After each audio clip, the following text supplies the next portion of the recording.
Hello, and welcome to the next video designed to help you find better work faster. I find with a lot of my clients, one of the biggest issues really, well, not issues, but the really actually biggest opportunity is one of mindsets. And one of the things I found over the years is that a lot of people looking for employment have something which I call the employee mindset. And really what helps people find work is actually much more of an entrepreneurial mindset. So what's the difference between a employee mindset and entrepreneurial mindset? Well, in this video, I'm going to give you some examples. It's pretty complex and big area, but I'm going to introduce you to the concept, and I think you'll catch on pretty quickly. Now, to help me with the first point, which is source of income, I'm going to enlist the help of my two sock puppets. Ta-da! So now I want you to imagine that these two sock puppets are two people that have an employee mindset. And they're walking on the street, they run into each other.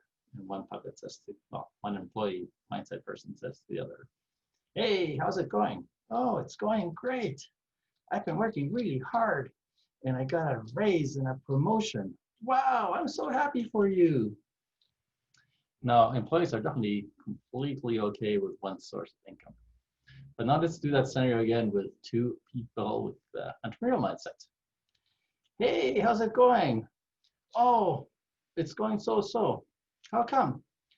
"Well, I have a client and he increased this order by 20%, but I still only have one client."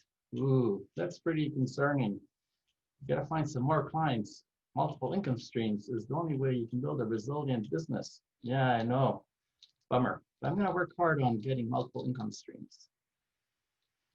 Now that's one of the big differences, is this whole idea of one income stream. And so one income stream is great, especially if you're making great income.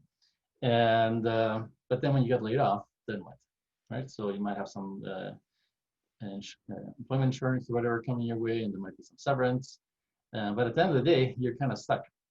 And so when you only have one income stream, then you're going to be much more dependent and almost desperate on that income source. So you're going to probably put up with things that you wouldn't put up as easily and stay in a job that maybe isn't very rewarding. So, Gallup poll does a survey every year, and they look at employee engagement, and 80% of people that complete the survey report as being either not engaged or actively not engaged.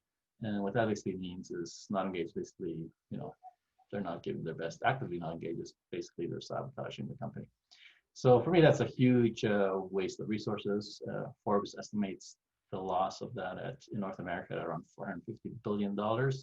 And the UN estimates ending world hunger at about $30 billion. So imagine if we could just get people working in environments that are well suited to them. We could be generating a lot more abundance and resources in the North American economy, and we could tackle on all kinds of global issues like hunger.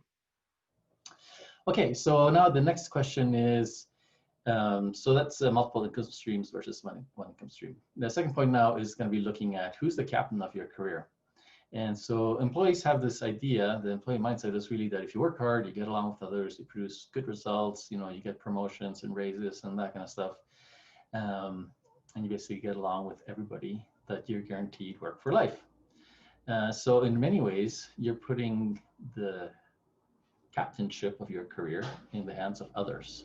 And you're hoping that the leaders in your company running the company well, and that there's no possible hurdles in the marketplace and no changes based on technology or culture or whatever.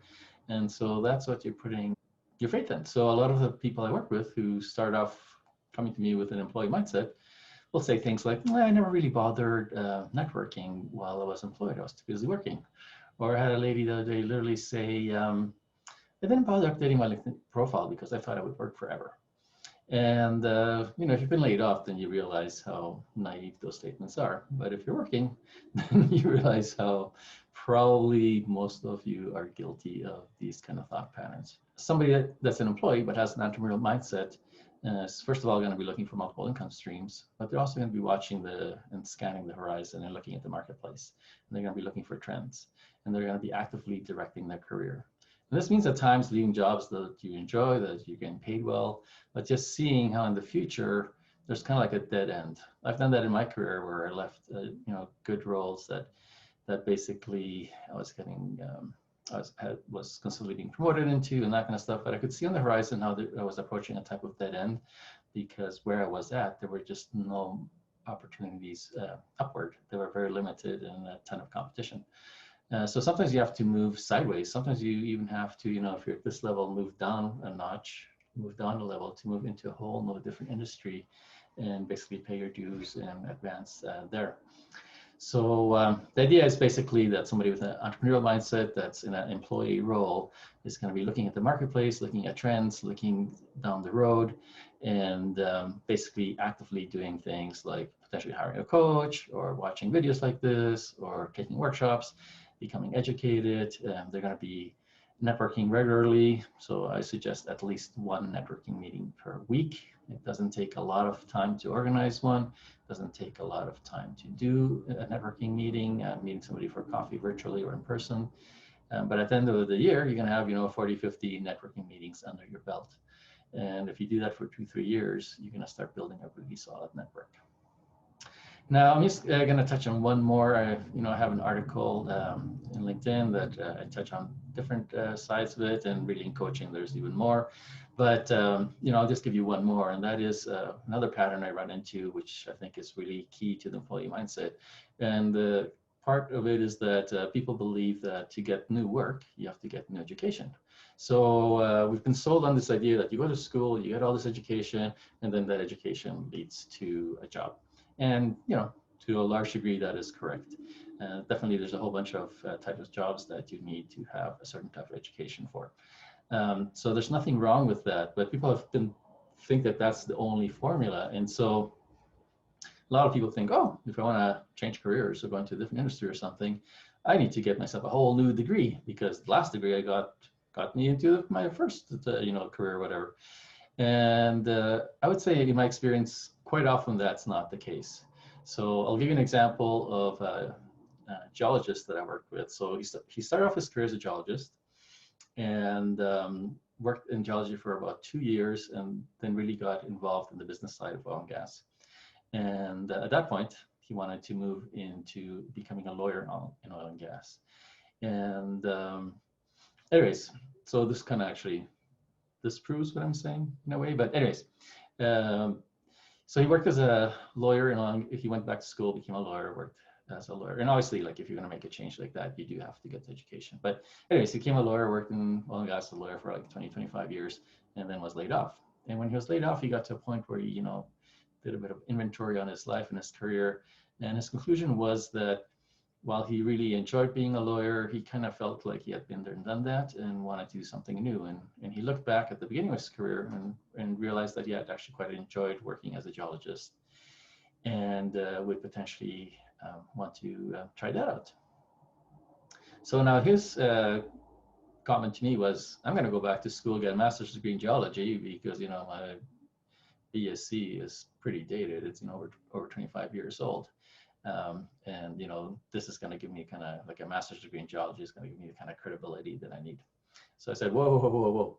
Before you go and spend getting a master's degree, you have to apply to get into the rhythm of when they start. So the whole thing, you're looking at about minimum 3 years, maybe even 4 years, depending on your timing and all that stuff, and how much time you take to complete it and what's required. So we're looking at, okay, you could maybe, if you were lucky, 2 years, but on average 3 years, maybe even 4 years. So because maybe you don't have all the prerequisites to go into a master's program and you have to take some course, whatever. Anyways, so before you do that, go out there and talk to 5, 6 hiring leaders in the oil and gas industry, and find out what they would need to see from you to give you a shot as a geologist. And he went and talked to a number of them, and they all basically said, well, it'd be great if you took these 2 courses at the university, because between when you did it and between, and 25 years later, we're doing a lot of things with computers. And it'd be great if you took these 2 courses that basically cover off the main software that we use. So he ended up going back to university, took 2 courses, and he actually audited them. So he didn't even have to do the papers or the exams or pass anything. And he just sat in the classroom and learned everything he needed to learn. And then, within, I think, 2 or 3 months after he graduated from those 2 courses, he started working as a geologist. So I see this quite frequently where people think, to get a new job or something like that, I'm going to have to take on like this big piece of education. I'm going to have to get an MBA or a master's degree or a whole new, bachelor's or something. And, anyways, the whole point is new education leading to new work is really a employee mindset kind of approach. An entrepreneurial mindset is really to go into the marketplace, find out what the gaps are, and then see how you fit those gaps. And then customizing, if you need education, like in his case, you customize it exactly to what the marketplace is asking for. Anyways, those are my top 3 that I'm going to share in this video. I hope you enjoyed it. Help me build my channel by subscribing or sharing this video. If you know anybody that's thinking of going back to school and doing a master's degree or something like that, you're not sure if all that is required, I think it would really pay off for them to do a little bit of research and find out what actually the marketplace is asking for. And, ask yourself where you're at in terms of income streams. Are you somebody that maybe would enjoy having 2 to 3 income streams? This is one of the things I work with my clients with. And finally, who's in charge of your career? Who's the captain of your ship? Is it somebody else or is it you? So take charge and embrace the entrepreneurial mindset.